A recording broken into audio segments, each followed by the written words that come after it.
Hey, it's Terry here again. Back in my garage, going to do a little work on my 2002 Toyota Tundra.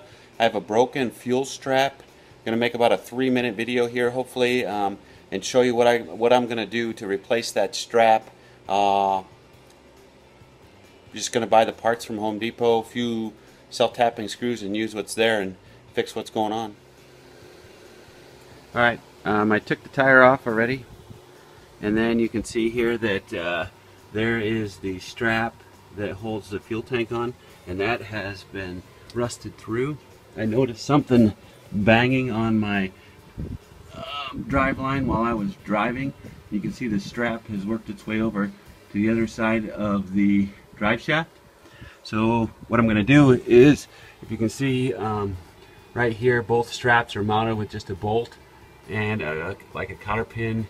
I'm going to take those off, come up with a measurement for that strap. I'll include that in the video, and then I'll just replace it with some 1.5" steel that I bought at Home Depot. Alright, problem number one I overcame. I'll soon have this out. I took this pin out that was right up there in that little hole, but then I started beating on that to beat it out of there. Well, this strap that's broke was rusted solid to that bolt that's in there, pin.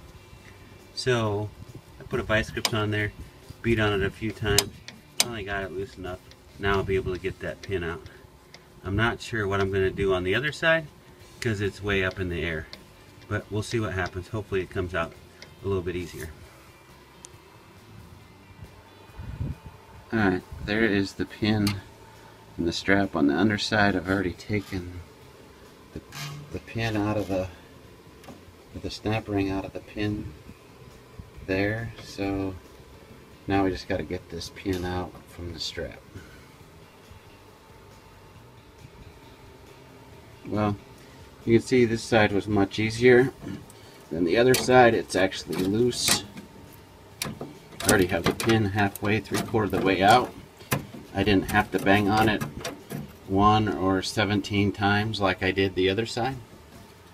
It's probably gonna fall and hit me, but there we go.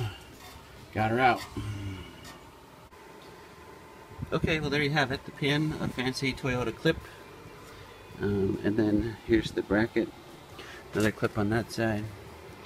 There seems to be some rust or something that happened here that caused this to fail.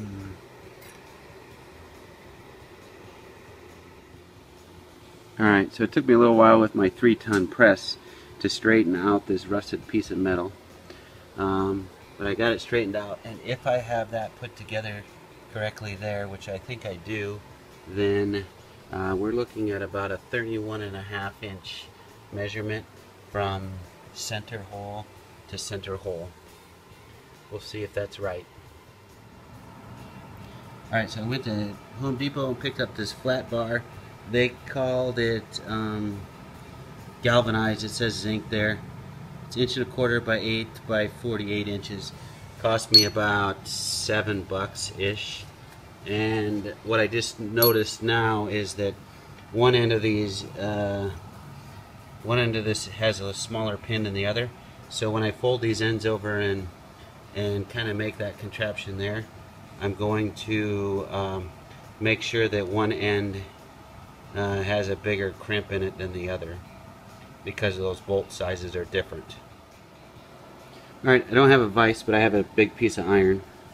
So what I did is put that bolt in there and basically use the vice grip to hold it there, bend it over, bent it around that sacrificial bolt, and then pounded the piss out of it with the hammer a little bit. And we got what I think is pretty much a loop on that end. And then I'm just going to run some self-tapping screws in here to clamp that down, since I'm not welding it.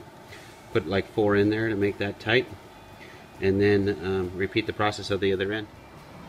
Alright, got those 4 screws in. I got I twisted one off because I'm using an 18-volt impact driver here, and I tightened it too tight and twisted the head off, so I put an extra one in there. So there it is. Just repeat the process on the other end. Alright, there you have it, the replacement piece. Alright, so I got it strapped up here and got that in there. Now I'm just going to tap that in there it's as tight can be, and then put this little clip back in